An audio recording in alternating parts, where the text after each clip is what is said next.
मुस्लिम मिलकर एक फौज बना रहे हैं और इस फौज का नाम ये लोग देंगे इस्लामिक नेटो।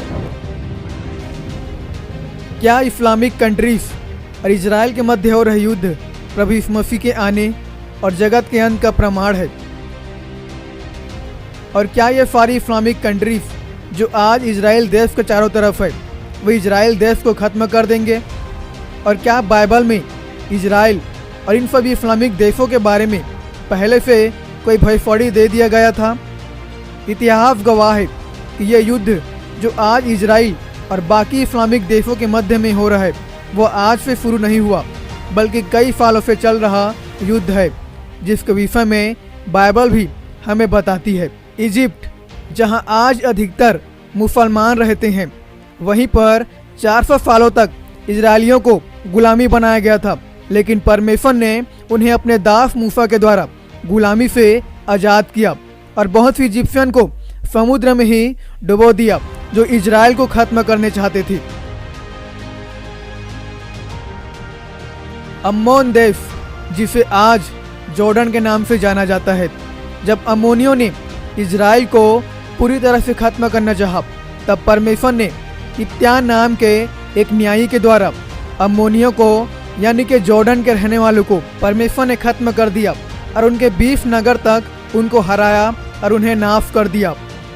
एदोम, जो आज दक्षिण जॉर्डन और उत्तर पश्चिम सऊदी अरब के नाम से जाना जाता है, एदोमी लोग याकूब के भाई एसाव के संतान थे, लेकिन फिर भी उन्होंने कई बार इजराइल का विरोध किया और कई बार इजराइल को नाश करना भी चाहा, लेकिन राजा अमस्याह ने एदोम पर विजय पाई और 10,000 सैनिक को मार गिराया और इस तरह से परमेश्वर ने एदोम के ऊपर इजराइल को विजय बनाया। फलिस्ती, जिसे आज गाजा के नाम से भी जाना जाता है, बाइबल में अक्सर ये देश के लोग इजराइल के शत्रु थे और हमेशा से इजराइल को ख़त्म करना चाहते थे, लेकिन फिर भी वे कभी भी ख़त्म नहीं कर पाए। जब शाऊल के समय में इजराइल और फलिस्तियों के मध्य युद्ध होने वाला था, जिसमें गोलियात एक विशाल योद्धा जो कि एक राक्षस भी था, जो फलिस्तियों की ओर से लड़ने वाला था, लेकिन उसे भी परमेश्वर ने एक छोटे से बच्चे जो भेड़ बकरियों को चराने वाला था, उसके द्वारा परमेश्वर ने उसे हराया और गोलियात को मार गिराया। और इस तरह से परमेश्वर ने इजराइल को फलिस्तियों के ऊपर विजय को दिया। असीरिया, जो कि एक मुसलमान कंट्री है, जो आज इराक, सीरिया और तुर्की के नाम से जाना जाता है, उस समय असीरिया एक विशाल साम्राज्य था। उसका राजा सनहेरीब यरूशलेम को नष्ट करना चाहता था, वहाँ के सभी इजरायलियों को भी वह नाश करना चाहता था।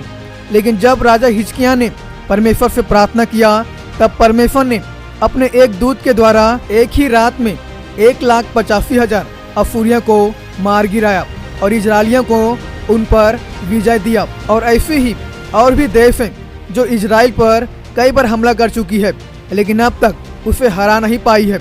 बाइबल के समय में बताए गए ये सभी देश जिन्होंने इजराइल पर कब्जा करना चाहा, उसे मिटा देना चाहा, वे सभी आज के समय में मुस्लिम देश हैं जो इजराइल देश के चारों तरफ बसे हुए हैं और अभी भी वे इजराइल को खत्म करना चाहते हैं। अपने गाजा के बारे में न्यूज़ चैनल्स या फिर यूट्यूब पर देखा ही होगा कि इजराइल और गाजा के मध्य कई सालों से युद्ध चल रहा है, लेकिन अभी वर्तमान समय में गाजा में कुछ भी नहीं बचा है। वहाँ के लोग भूखमरी और रहने के लिए इधर उधर भटक रहे हैं। जब बाइबल में हम देखते हैं गाजा देश के विषय में, तो वहाँ पर स्पष्ट रूप से लिखा है कि गाजा का पतन हो जाएगा।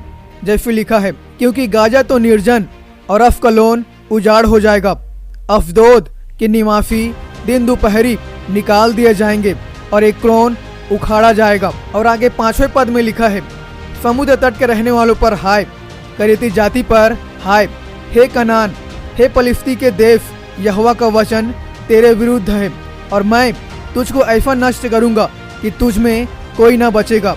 आज गाजा लगभग पूरी तरह से खत्म हो चुका है, क्योंकि इजराइल ने ही गाजा को अपने खतरनाक बम और बारूदों के द्वारा हमला करके वहां के बड़े बड़े शहरों और बिल्डिंग्स को पूरी तरह से तबाह कर दिया है। क्योंकि इसके पहले गाजा ने इजराइल के बहुत से मासूम नागरिकों को बंदी बनाया था और उनमें से कईयों को मार भी दिया था। गाजा से कई बार इजराइल पर खतरनाक बारूदों के द्वारा हमला भी किया जाता था। लेकिन अब इजराइल ने गाजा को लगभग पूरी तरह से खत्म ही कर दिया है। ये वो भविष्यवाणी है जो पहले से ही बाइबल में लिखा हुआ था, जिसका होना तय था। अभी भी युद्ध बंद होने का नाम ही नहीं हो रहा है। अभी वर्तमान समय में बहुत से मुस्लिम देश इकट्ठे हो रहे हैं इजराइल को खत्म करने के लिए, क्योंकि इजराइल अब जितने आतंकवादी देश हैं उन पर हमला करके उसे खत्म कर रहा है। अभी न्यूज़ चैनल्स के द्वारा बताया जा रहा है कि 57 मुस्लिम कंट्रीज एक साथ इकट्ठे हुए हैं और उन्होंने एक मीटिंग भी रखा था, जिसमें उन्होंने इजराइल को खत्म करने का योजना बनाया है। इस योजना में सारे मुस्लिम देशों के सैनिक एक होकर वे इजराइल पर चढ़ाई करेंगे और इजराइल को घेरेंगे और इजराइल पर हमला करेंगे। सोचिए जरा, अगर ये सारे मुस्लिम देश एक साथ इकट्ठे होकर इजराइल पर चढ़ाई करेगा तो यह वही युद्ध होगा जिसके विषय में बाइबल बताती है, यानी कि गोग और मागोग का युद्ध। बाइबल में जिसे गोग कहा गया है वो मागोग के क्षेत्र के लोगों को लेकर आएगा और इजराइल देश पर चढ़ाई करेगा। बाइबल इस बात के बारे में बताती है कि ये सारे ही मुस्लिम देश होंगे जो एक साथ इकट्ठे होकर इजराइल पर चढ़ाई करेगा। लेकिन फिर भी ये सभी मुस्लिम देश इजराइल से हार जाएगा, क्योंकि खुद परमेश्वर इजराइल के पक्ष में लड़ेगा और इन सभी देशों को खत्म कर देगा। अब सबसे महत्वपूर्ण बात हम सभी मसीहों के लिए यह है कि गोग और मागोग का युद्ध बाइबल की भविष्यवाणी है, जिसका पूरा होना अनिवार्य है। लेकिन इसके पहले कलीसिया का उठाया जाएगा, प्रभु यीशु मसीह का गुप्त आगमन होगा जो सिर्फ चर्च के लिए होगा। लेकिन इसके पहले क्या आप तैयार हैं?